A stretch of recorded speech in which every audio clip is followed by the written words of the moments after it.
So I'm going to show you guys a little bit about stylized texturing. You've done a little bit of PBR texturing already, and we will cover that a little more as well, and I will show you a little bit as we're going. I'll show you how to bake and get started and all that good stuff. But I want to show you a little bit about stylized texturing. And I think the best way to do that is to just show you a couple of tutorials.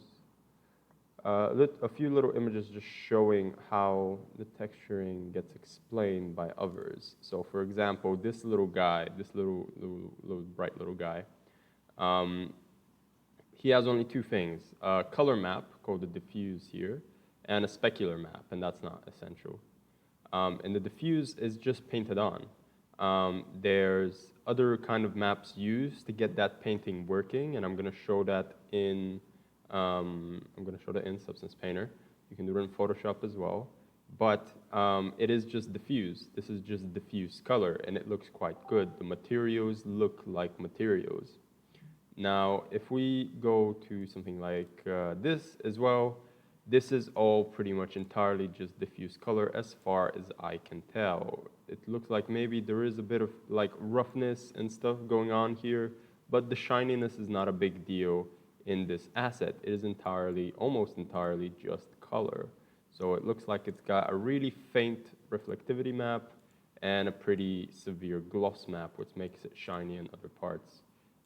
Shiny in different ways in other areas. But if we just go to the albedo, which is the color, it does not look too different. It just does not light up very well. But this is pretty much a hand-painted asset. Now, I also want to show you, and for anyone joining the Discord here, just join the Google Meet that is in the general chat, and you'll be able to see what's going on. And I will admit you, this is also being recorded, so rest assured. Now, moving on to also be on time. So moving on to the last bit I want to show you. This is kind of a tutorial by Marmoset Toolbag, and it's essentially showing how to do a PBR stylized character. So it's not just base color, but it's still stylized in style, let's say. Now, you can see they have their like ZBrush detail version. And they have their rough blocking of the topological version that would go in a game, finish of the topological version, etc., etc., etc. Let's get to the texturing. So in the texturing, if they go over it, they might not. I hope they do. They go through lighting, texturing. There we go. Through texturing, you can see that it follows a pretty standard process. It uses ambient occlusion and color blocking, and then hand-painted highlights and shadows to essentially get the look it wants. The very first step is the most important one, this one. That kind of ambient occlusion, light and shadows values pass, and that's what allows you to just simply put on a block color on top of it afterwards and have it work well. Now, this is still not just purely hand-painted like in these examples. It does actually paint in, reflectivity maps and gloss maps and stuff like that. But the point is that there is a similar process being followed for stylized texturing, which we're going to go through. Now, let's go to Substance Painter. Now, this is actually a little cat bell, although it looks like a baby rattle. This is something that I've been using for making videos for the first years because I need to go through the entire texturing pipeline with them and explain to them how it works and everything like that. So as you can see, I've done quite a bit of texturing on it. It looks kind of like beat up metal. It's PBR, so it's physically based. It's not completely stylized. It's not really stylized, although, it's not realistic either. And we have a nice little rope down here and all of this. And I can go through this and explain to you guys how that's done. But I want to just basically cover stylized texturing for the moment. So I'm going to click New. I'm going to select the bell low poly and just open that up and discard that here. All right, so now you can see we have our little bell in here. I'm going to fix my UI because I hate this UI. I hate it when it's set up like this. I have my own way of setting it up. I put my assets right at the bottom because why would they be on the side? And I put my layers on top of my texture set list because I never need both of these at the same time. And I put my texture set settings on my properties because I never need both of them at the same time. And now I have a nice kind of center area. And you might be like, but you have all this empty space. It's negative space. It lets me see what's going on. But really, it doesn't matter. It's personal preference. You can have it up here if you want. It doesn't matter. Anyway, let's do our baking because we want to get our high resolution detail that I made in ZBrush for this guy in here.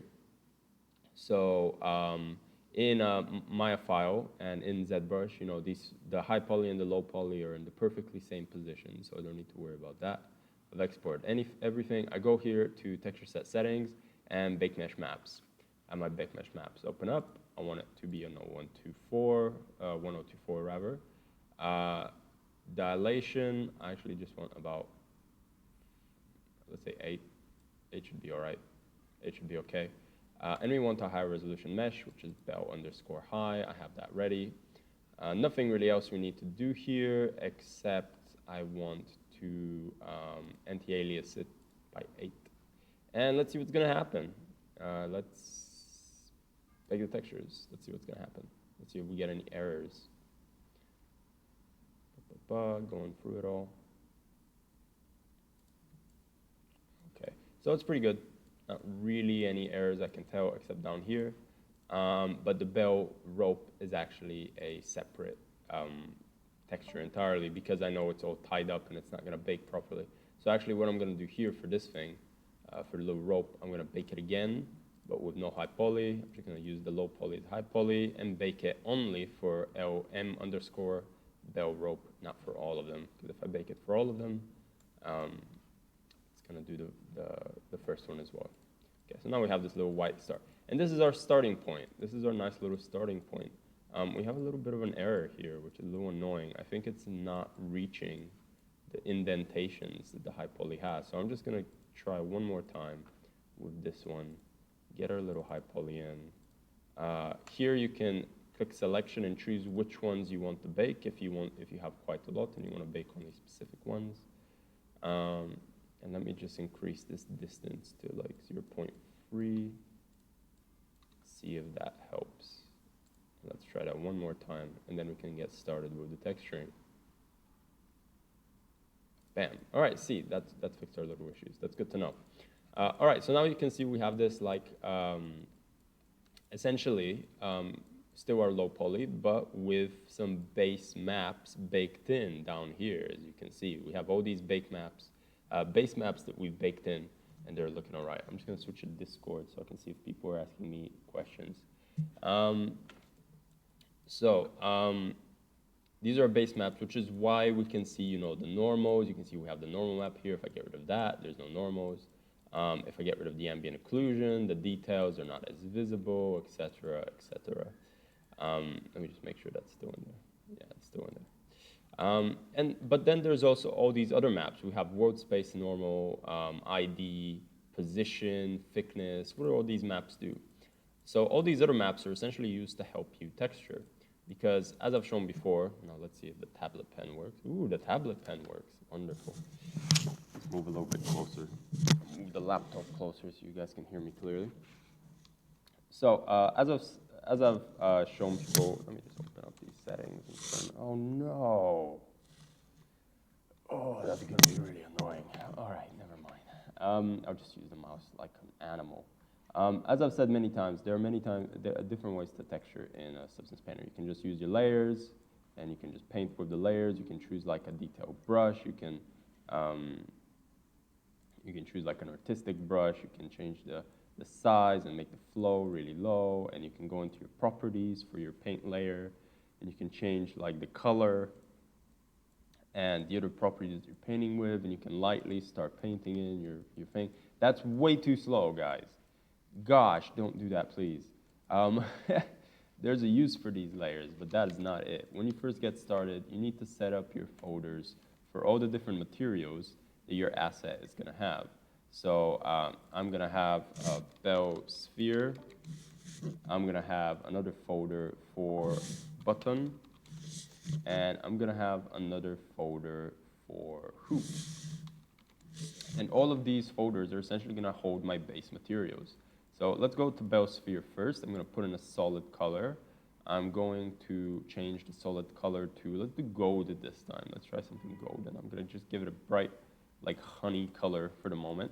And you see it's going over everywhere. We don't want that. We're going to go on the group that's called Biosphere, which is where our fill layer is located. So the fill layer, as you can see, fills everything that is not masked. So let's right-click our little group here and create a black mask. And then we can right-click the black mask and add a paint layer, just so we're less destructive. And with the paint layer, we can paint and say, I want all of this to be yellow, but we're not going to do it that way because we're not dumb. We're going to grab this on the side here, this little tool on the left with the little square and the arrow. That's our selection tool, and we can select which pieces of the model we want to apply this mask to.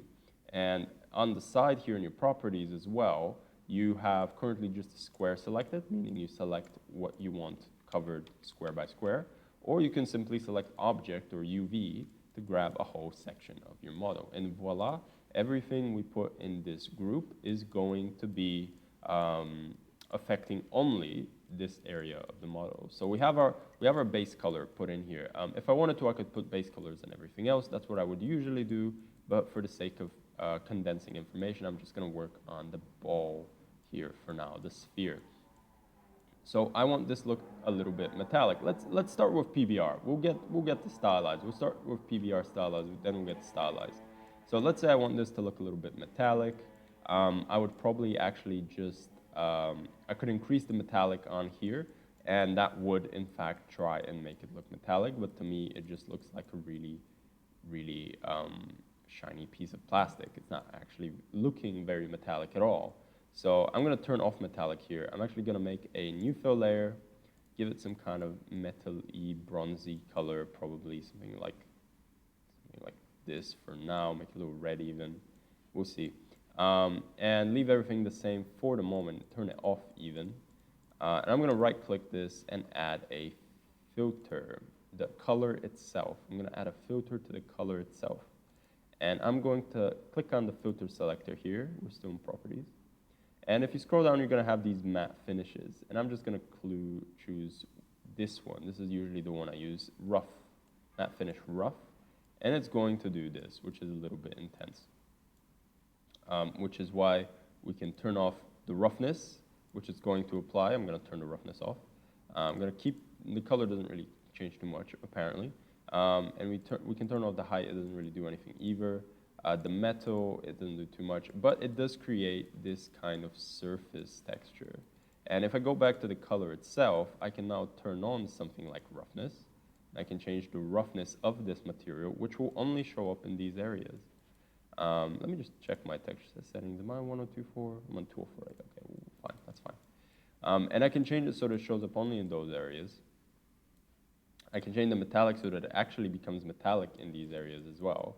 And now we're having something that looks a little bit more metallic with a little bit more texture. Of course, I could add this filter to a black mask instead and have a similar outcome. But for no apparent reason, I've just added it here as well. And in fact, you can see that this is actually more of a base than our yellow, because our yellow isn't even really visible anymore, which is interesting. So how can we make our, let's use this base metal matte finish rough as our base color then. Let's try and get something looking goldeny bronze. What do we do now? We get some reference. We look at gold and bronze. So let's look at bronze ornaments. And let's look at worn bronze ornaments. And it looks like actually copper is probably a better one, copper, because bronze is a little bit faded. Yeah, so if you look at these kind of ornaments, you can see they have a lot of black in between the edges. Reference is always useful. They're a little bit brushed, so they actually have a brushed metal look, not a rough metal look. And they have some discoloration towards the greens and the yellows, even though the base is orange. So let's start doing that sort of thing. First, we're going to go to our matte finish and maybe change it to a brushed rather than a rough. So grinded. Brushed is a little too intense, I think. Let's see if grinded works well. Yeah, that works a little bit better. It looks like skin though. What if we reduce the brush intensity quite a lot? Change the length so it's a little bit shorter. I like rough because also this is kind of like bashed a little bit. So it's not like standard metal. Let's add a little bit of dark colors in here to make it like a dark metallic. We'll reduce the roughness is quite shiny already. So for these, we're going to increase the roughness just a bit and increase the metallic quite a bit. So we get this really dark metallic look. But we don't want this over everything. We want this only over certain areas. So let's get to the part where I'm going to explain to you guys how we use these extra maps, which are painted here, to help us with our texturing. So what I'm going to do now, I'm going to right-click this black color. And I'm going to add a black mask so it doesn't affect everything.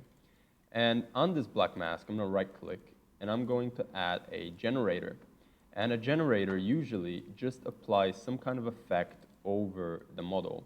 So for example, I can click generator, and I can click dirt, and it's going to apply dirt over the model with a lot of options that I can control to make it look, hopefully, in some way, dirty. And you can change the parameters to use this to make quite a variety of effects. For example, now it looks more rubber than metallic.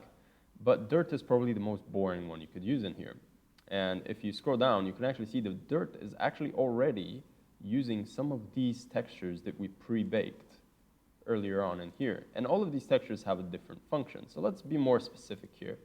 Instead of dirt, let's choose curvature. And what curvature is going to do, it's going to use our, you guessed it, curvature map to actually decide where these details show up. And you can see that now, what the curvature map actually does, and you can see it's using a few others as well, but what the curvature map actually does, it highlights the curves in the model, the pinches and the inner pieces like this. So the curvature map is really useful because it allows us to get slight details like this, excuse me, which actually make it look like our model has a different kind of material on the surface before the metal was revealed underneath. And we can kind of increase the height as well to make it look like that. Now this is starting to look like something slightly inappropriate, so I'm actually going to reduce this and go back to our curvature and invert it. And when we invert it, now it's not going to be on the corner pieces of the model, it's actually going to be on the insides. And we can change kind of how much it shows up or how little. We can change the contrast so that it's a little bit stronger, not so weak. And we can do a lot of things like this to essentially change the material of this object. So now it looks like it's got this metal surface, but it's got some kind of material inside it. And on top of this, I can add a paint layer and paint in and make it look a little rougher. But in fact, I think I might just change this material to something that actually works better in this circumstance. So let's go something a little more rougher golden. Let's reduce the roughness again so that it still looks metallic. And let's actually reduce the metallic just a little bit. And change this color again, because changing the metallic changes the color as well. The bad thing is that I don't have too much of a plan about the direction that I want to go with this. So I am kind of just messing around with it, to be honest. But this looks more like a realistic material than it did before. One issue I'm seeing is that this metal is actually going over these areas as well, which I'm not too happy about, but I'm going to leave it for now. But as you can see, this is looking more like a metallic object at the moment. Now, what do the other kind of maps do? Let's start on let's just look at the hoop, and I'll showcase what the other maps do that you can use to texture in certain ways. Make this red, black mask, add a paint, make it so it only affects the hoop. And let's see what we can do. Let's give it a really simple base gray, increase the roughness, a little bit of metallic, and leave it as it is. So let's add another layer, make this, turn off everything except color, and let's give it a very dark blue, some kind of dark color. Okay, so let's add a black mask to this and look at what the other generators can do that you can use in your texturing process. And as I said, these generators you can usually use in combination with brushes and stuff. So like if I just very quickly come back up here, and add another paint layer on top of this kind of brown thing. Go to my brush, and I still have the old brush settings. I have this like, I don't, let's do the low flow, increase size, and rotate so I can see what's happening. And I can kind of like brush away a little more manually to get this effect a little more exaggerated or even a little more muted if I want to get rid of it in certain areas. So you have a lot of control. Like these generators and stuff, they're not supposed to set the thing up for you. They're supposed to just give you a starting point, and you can adjust it yourself afterwards. So here, for example, if I wanted to, I could just make this whole area really clear. Whatever storytelling you're trying to tell with your object, you know, you figure it out. Anyway, back here. What are the most useful generators? The most useful generators for me are, one of them is curvature. And in fact, I use curvature to set up some of my base layers for my assets usually. I add a very light color, or rather a very non-distinct color, or at least lower it so it becomes a little less distinct. And now you can see that this base color for this hoop here just has a little bit more detail in it, you know? And you can combine the actual, you know, fact that it's just a color with something like roughness. So you can make it a slightly different roughness level from the rest of the asset, and that's going to give you another little highlight detail here. Another thing you can do, let's actually just duplicate this rather than adding something to it. Get rid of that generator, get rid of the roughness. Let's just keep the color for now. And let's, apart from curvature that I just showed, you can also use ambient occlusion. And ambient occlusion is really good because it essentially just puts things in the areas of shadow. And if I show you the mask just for a moment, no, where's our masks? Oh, I have to click it maybe? No, it's not showing me the mask properly. That's annoying. Anyway, what the ambient occlusion does, and if I increase this, you're going to see, the ambient occlusion actually adds shadow only in a particular area. Maybe it's going to be visible now. Yeah, there we go. So ambient occlusion, if I hope you guys know by now, is essentially the shadowing that happens when two objects are very close together. As you can see on this object, this is ambient occlusion. This crease has a lot of cracks in it. Light doesn't get into it. This area has a sharp drop-off. Light doesn't get into it. This hoop is shadowed by this large sphere. Light doesn't reach it. And one of the base texture maps that you bake in Substance Painter when you do your bake mesh maps function is this ambient occlusion map, which one, makes your object look a little better because it puts those highlights in the preview itself, and two, allows you to use that map whilst texturing. So for example, now, if we go back to material, let's change this color to something a little red and dark, you can see that I'm getting this very interesting ambient occlusion effect on the asset here that's creating this shadowing here. Actually, this is probably the opposite direction that I want it in, so I'm going to invert it so that it actually just goes in that area. And I can use this just to create shadowing if I want. I could just literally, I could pull this out of the whole thing and just create a overall shadowing, excuse me again, for the whole asset like this, increase the roughness, and just mess with the settings to essentially get a very comic style shadowing for the entire object. Or what I was doing before is I was just using it in a particular area, which was, if I find it, where do we go? We have our hoop, this is it, this is here, ambient occlusion. I'm using it in here just to create a specific effect on this little hoop here, specifically for this part of the object. And even though I'm starting off dark, you know, I can go back anytime. This is the good non-destructive nature, and I can just change the settings so that, for instance, maybe it's actually dark, but it's shiny. And I can make it stick out a little bit so that it looks like some kind of additional aspect to the rock or whatever. You can use all the properties yourself to do whatever kind of effects you want to do.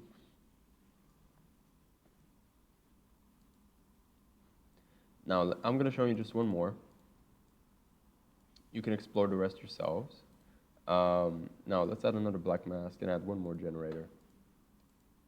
Then I'm going to move on and talk about stylization and stylized texturing.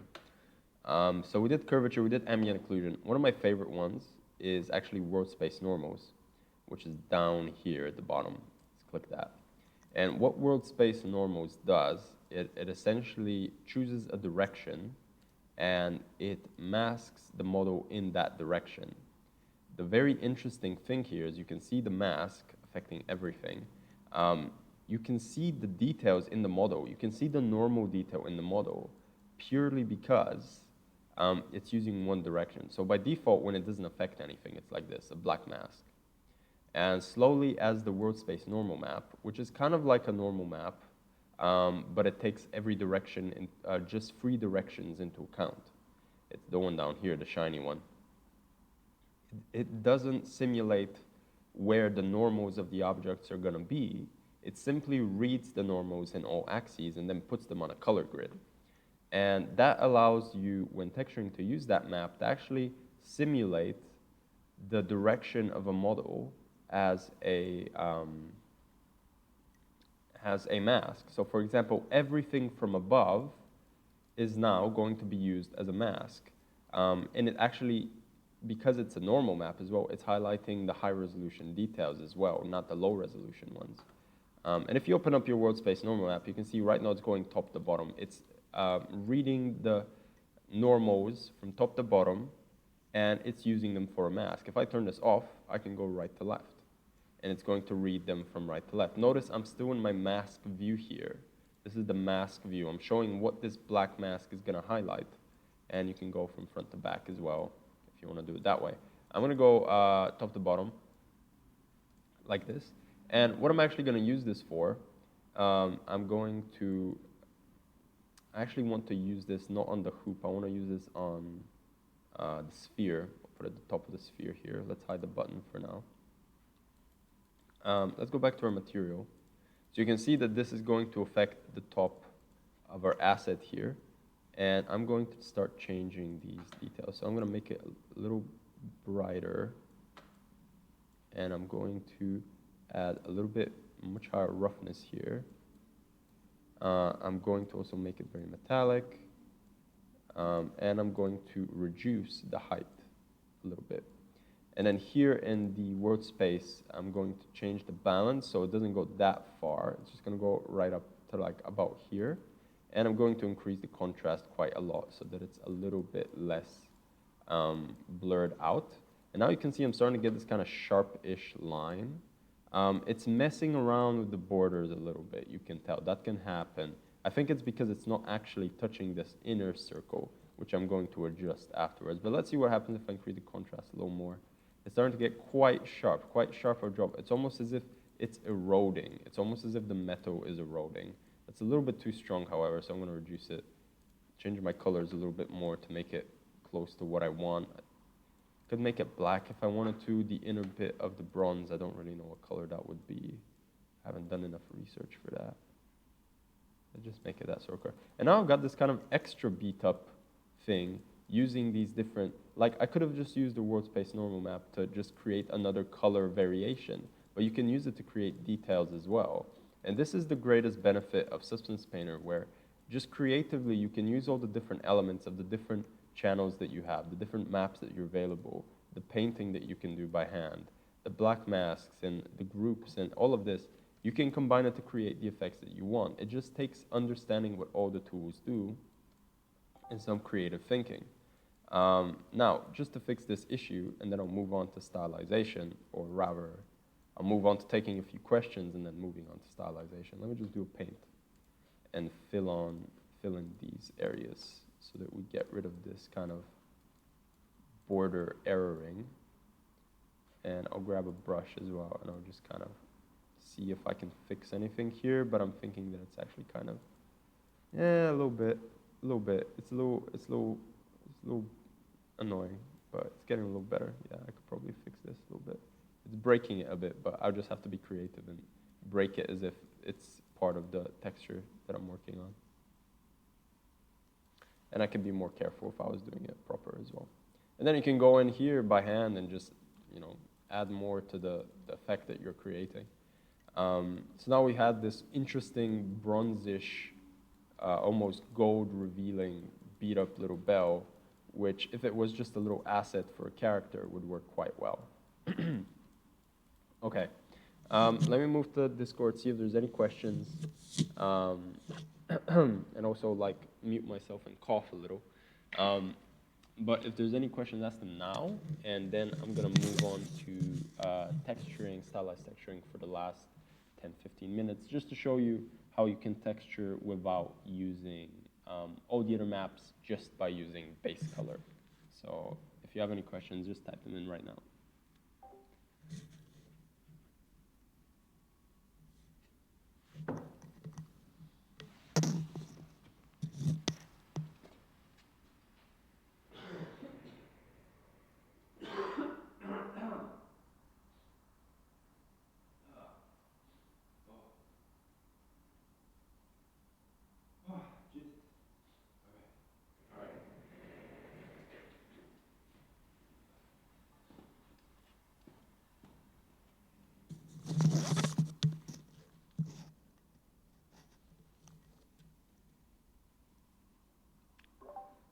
Oh, okay, I'm back. I can breathe.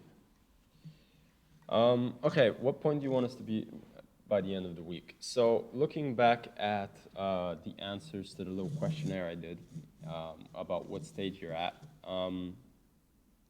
we're at week, are we at week 8 or 7 now? We're very close, right? We're close to December, and your hand is in on the 16th of December, if I remember correctly. Only 4 of you are in Unreal Engine at the moment, according to the answers put in that little poll I did there in the announcements. And okay, 5 of you. Yeah, week 8. So only 5 of you are in Unreal Engine. I wanted all of you to be in Unreal Engine by week 3, and it turns out that actually people have not been doing that. So 1, I want all of you to be in Unreal Engine. There's no point not to be in Unreal Engine at this point. This is an Unreal Engine module. We need everyone to be in Unreal Engine. I need all of your blockouts in there if you have blockouts. If you're at a later stage than blockouts, just start building the level. And I want all of you to start being pretty much done with UVing or starting texturing by the end of this week. If any of you are severely struggling or you started late, if you started late, you already know what the situation is, so obviously this doesn't apply to you in the same way. If you're severely struggling, you need to send me a message, and you need to tell me what state your project is in, and we'll see what we can do to move to that point. So I would want all of you to get as close as you can to those stages. Now, I've also talked to a lot of you, and I've told you about making your scene in sets of assets. So first you do the set of walls and floors and ceilings, then you do the set of large assets or groups of assets, and as such. You need to be at the texturing stage for at least your first set. Because I've had this conversation with a few of you probably 2 or 3 weeks ago now. And I'm still not really seeing people in that set spot. So we need a little bit of butt clenching to start happening. If it's not happening already, I assume a few of you are already a bit. But I want you guys to stop pushing, because we're week 8 and 5 people are in Unreal, which is crazy. You need to start using it. Now, of course, I have very little contact with you guys as well. So if I'm not 100% on what stage your project is, you need to clarify that with me, because I'm not able to be in the studios as often. But if you are worried about getting to that stage, send me a message so we can talk about it. Stylized Texturing, just need to build level on Unreal. I need to focus on my animation project this week, but half my assets are UV'd already. I need to finish the roof and walls. For I'm UV stage, texturing a few assets, still need to model a few assets. That's all completely fine. You need to get an Unreal, everyone. That's the main thing. Until you start seeing your assets in Unreal, you're not going to be able to visualize the end state of your project to what it will be in the engine, or at least the potential that it can have in the engine. Okay, any other questions before we get back into it? Is this making sense, the texturing stuff? Is this going at an okay pace, not too slow, not too fast? Is it useful?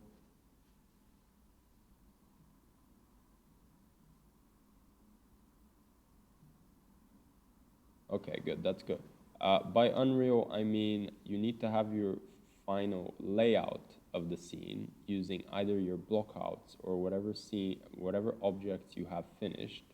So obviously it's not going to be the finished scene by the end of the week, but I needed you guys to put your blockouts arranged to what the level will be like in Unreal in the start of this project. And apparently people have not been able to do that yet, so that's something that I need to happen.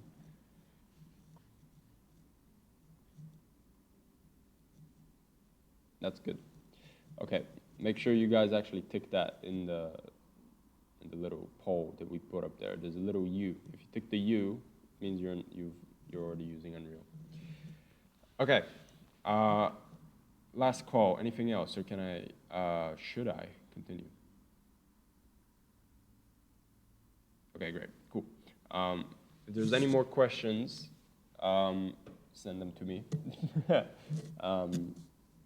and I'll ask for questions again at the end. Everyone can still see what I'm doing. That's good. Okay, I'll just carry on. All right, so we textured this bad boy a little bit. Went through like quite a lot of things. You can see like the effects of it all, etc. But let me show you guys another. Actually, let's just start again. Let's just start again, and I'll show you guys a little bit more.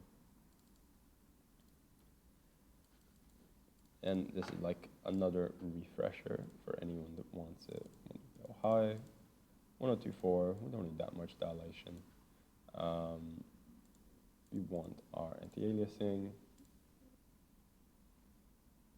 and we're gonna have to increase this to 0.3 and make it bam, bam, bam. Okay, great. And let's go to our low rope. Here it is. Use low poly, pick the rope. Sweet. Okay, so I'm just gonna show it on. I'll show it overall first. So when I'm texturing for stylized assets, what I tend to do is I'll actually not work in the material. I'll only work in the base color. And that can be a little tricky sometimes because your base color doesn't show all of the normal detail that you're using. So you can start off with the material. And here's what we're gonna do. We're gonna add, let's delete this layer, we don't need that. Let's add a base color. And we're gonna keep this like a low gray or something. We don't need anything else. Actually, I would just increase the roughness to maximum. I just need a low gray like this. And I'm gonna add another gray. And this is gonna be a brighter gray. And I'm gonna turn everything off again, except I don't even need roughness really. Except this lighter gray, I'm going to give it a black mask, give it a generator, and give it a world space normal map. Now before I do that, let's go to our base color. So this is just the base color, this is all we can see, just color. And I'm going to click generator, and I'm gonna click world space normal map. And you can see that it's doing what I told you guys it was gonna do. It's covering from top to bottom using the normals. And this is a way you can see your normals with the base color on. And this is the main thing that actually unlit texturing can, base color texturing uses for you to be able to see details. It uses the preset maps like Ambient Occlusion and world space normal map to set up the base values. So if I go all the way to black, and then in this one go all the way to white, it's gonna do it from top to bottom quite like this. Now, obviously the bottoms get too dark and the lights get too light. You can actually, that's why actually you limited a little bit, just so it's not so excessive. But this is just the starting point. After that, I would just do the same thing. I would do sphere, I would do button, I would do all of that. And I would grab the sphere and I could add another layer, and I'll just start from scratch, just for the sphere. So let's add a black mask, add paint, grab this, all of this, And we're done. Grab our paint here. Let's start with another low color. This time I'll go towards the blues. Go a solid blue color. And then I'm going to duplicate that straight away. Actually, let me change the settings first. I don't need anything else in here. You're only using color. I'm going to duplicate this, and I'm going to just darken the color a little bit. And then I'm going to do the same process. Let's add a black mask and a generator. And I'm actually going to pile up 4 generators. I'm going to pile up the curvature first, just very lightly. Just want to have a little bit of clarity that's there. A little bit of curvature here. And I'm going to make it, what if I invert it? Yeah, I'm going to invert it. I'm just going to make a little bit of curvature here that's going to highlight these little areas. And if I wanted to, I can make it even fainter, because I want that just to be slightly visible. We can duplicate this again. If we want, we can keep the same color, or we can darken it some more. I'm actually going to change the color to something a little bit more dark, just to see what's going to happen. And instead of curvature, we're going to use world space normal. This is going to go from above. I want to go from below, since I'm using a dark color. And I want to change the color a little bit, because I want it to make a little more sense. Now notice what I'm doing here. My shadows are a color. I'm having my shadows be a specific color. And this is a really useful thing to use in stylization. You just have to be consistent. You can alternatively just make all your shadows black and change them in your post-processing later on with your in Unreal Engine. But this is something that I need to highlight here straight away. You have a base color, and then your highlights and your shadows can be another color. And it makes it look really, really cartoony and stylized, which is very nice. And you can like adjust the world space normal, adjust a lot of things, make it look how you want it to look. On top of all that, if you wanted to, you could add, get rid of all this junk, solid black, black mask, generator, ambient occlusion. Let's invert it. And you can start having this very stylized ambient occlusion occurring. Let's increase the contrast. And you start getting these comic-like assets. Obviously, that's a little too strong. You can lower it. You can change all of the settings and adjust it. But ambient occlusion is also a really good. Why is it so strong? That's crazy. It shouldn't be. Ambient occlusion is another thing that you can use in this sense. Increase the blurring a little. When you use blurring, it might highlight your UV seams. So be aware of that.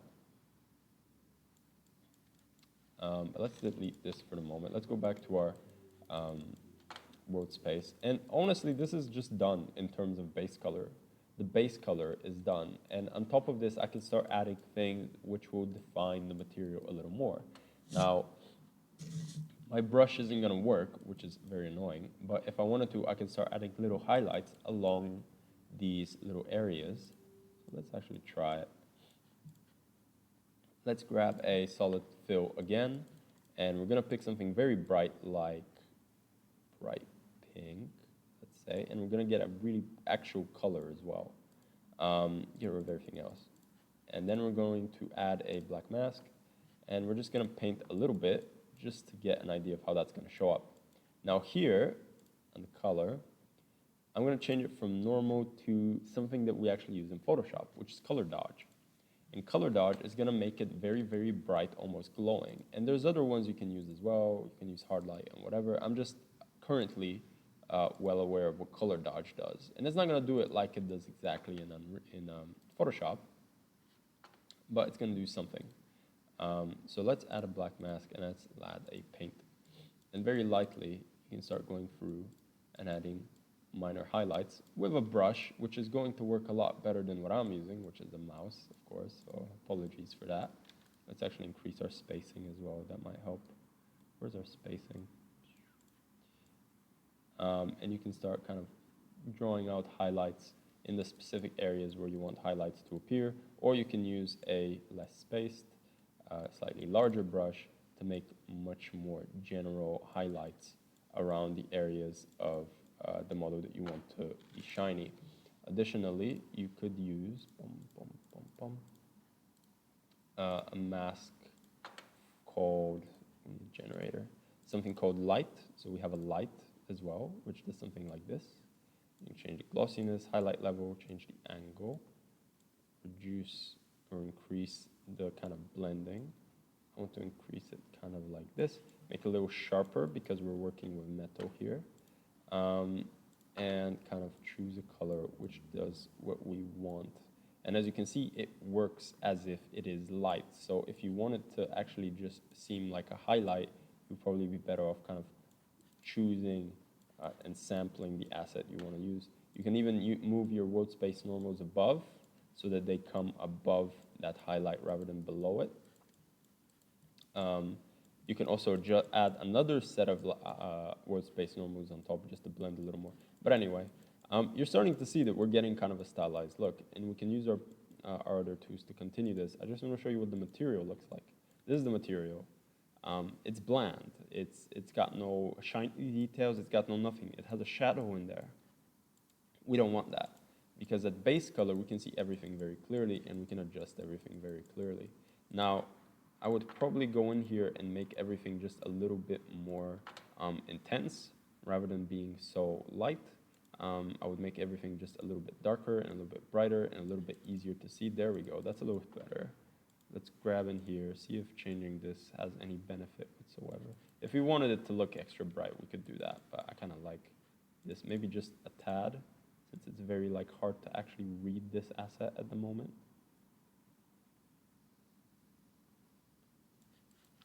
And it's starting to look a little bit rocky. It doesn't look too metallic. To make it look metallic, I would have to use my brush and put in a lot of details to make it look metallic. It's looking a bit stony, actually. And I would go through this like this. You could actually, on top of the whole asset, add something like an ambient occlusion that will help you visualize what all of it will look like. But as I said, usually I'd go bit by bit, blocking each stage, not just work on one piece altogether. Let's add an ambient occlusion to everything. Sorry, we need a black mask here. Apologies.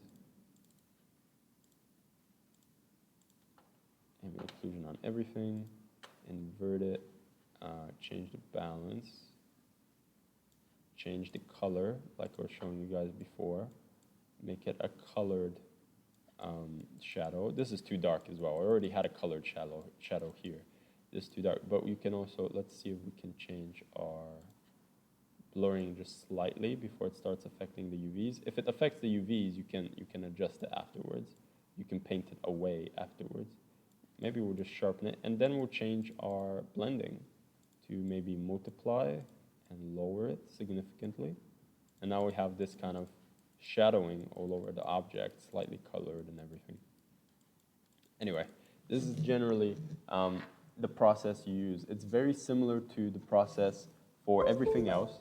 The only difference is we focus on base color, and our material bases are made using these sets of generators. The curvature generator, the light generator, world space normal maps, and ambient occlusion. And we use that to create a base layer on the object. All the other details that we put on here will be hand painted. We'll put them in by hand. And when you export this for your engine, you will pretty much only be using the base color unless you do some other stuff with specularity and things like that. I just want to check something. I want to check whether I have a asset here. So this is something that I was working on. This is something I'm working on for the first years. I finished it now. And I actually tried to show them the texturing process on this, but it turned out to be a little too complicated. And this is all base color right here. All of this is base color. It's quite a lengthy texture. It's not super basic or anything. It's got even all these extra bases in here and everything. It took a little bit of time, but this is entirely base color. All of these little highlights on the metal, these darkened bits, this is done using the ambient occlusion. The darker areas of the metal and the lighter, this is all hand painted. These little things are added with stencils. This here is just white, lightly white, and then with a little brush putting completely white around it to make it look like broken pieces of metal. And I actually textured this half and half. I did it in base color, but I was also looking at material. You can see that in material, like these are actually indented, they look like metal and all of that. But it's still a stylized base color asset. It's only got one leg and one antenna because they're duplicated in the actual final. They're visible. And actually, I think I can show you. Let's go on Sketchfab, see if I'm still logged in. I am. It's this little guy. And this final presentation, I believe, is entirely base color. Yeah, so this is all base color presentation, I think. There's only a little bit of a missive on the eyes. We got this little guy here. So you can do stuff like this with base color. And I used the exact same process that I showed you guys, except I just did a lot of extra stuff based on what I wanted. That I want there to be color blending, that I want there to be highlights, or metal bits, or things that look like they're indented, etc., etc., etc. Okay. Is there anything else I wanted to tell you guys? I can't think of anything that I want to tell you guys apart from this. Exporting on textures and stuff, you know, that's very straightforward. I don't think I need the session to cover that. It's pretty much 10 o'clock. That was the session. If any of you want me to continue to cover things for the next 5-10 minutes, just tell me what that is. I'll stick around. If any of you want to talk to me, I see a few of you messaged me already. We'll chat about how your projects are going. If you don't want any of that, you guys can go and have a nice day. And Sora will chat to you guys tomorrow and go over a lot of the things that you guys feedbacked about and the things that you need. We made note of that. We talked about them. And we're going to try and address all of them as soon as we can, since your projects are coming near. We're going to do stuff on ZBrush. We're going to do stuff on more texturing. And Sora will be covering lighting tomorrow as well. Which display light should I use? Panorama, Studio, some other, and Substance. The one that I use most is I go to Window, Views, Display Settings, and I choose. Why can't I see it here? Why is it not letting me? Maybe it's because I'm not in. Am I doing something wrong here? There we go. Yeah, so the one that I use is this one, Studio Free, because Studio Free gives you a cold and a warm light, and it allows you to see both, and it's a little similar to how stuff works in Unreal. So Studio Free is the one that I recommend.